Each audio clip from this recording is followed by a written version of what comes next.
सब पे नजर, अंदर की खबर।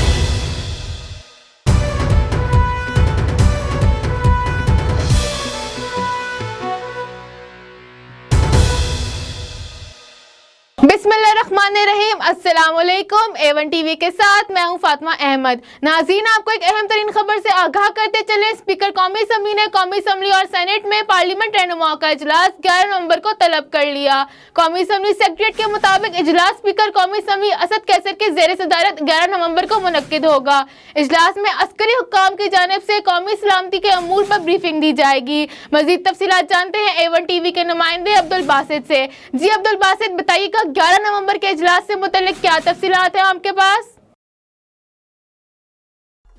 जी फातिमा, बिल्कुल। स्पीकर कौमी असम्बली की जानिब से कौमी असम्बली और सेनेट में पार्लिमानी रहनुमाओं का इजलास 11 नवंबर को तलब कर लिया गया है। ताहम ये इजलास स्पीकर असद कैसर की जेर सदारत 11 नवंबर को दोपहर 2 बजे मुनक्किद होगा, जिसमें अहम सियासी शख्सियात भी शिरकत करेंगी। ताहम इस इजलास में अस्करी हुकाम की जानिब से कौमी सलामती के अमूर पर ब्रीफिंग दी जाएगी। कौमी असम्बली सेक्रेटेरिएट की जानिब से पार्लिमानी रहनुमाओं का इजलास बुलाने के लिए नोटिस जारी कर दिया गया है। ताहम इस इजलास में वज़ीर-ए-आज़म आज़ाद कश्मीर और सदर आज़ाद कश्मीर के अलावा कायम मकाम CM गिलगित भी शिरकत करेंगे। जी A1 टीवी से फिलवक्त के लिए इतना ही। मजीद खबरों और तफसीलात के लिए हमारी वेबसाइट विजिट करें www.a1tv.pk और आप हमें फेसबुक, ट्विटर और यूट्यूब पर भी फॉलो कर सकते हैं।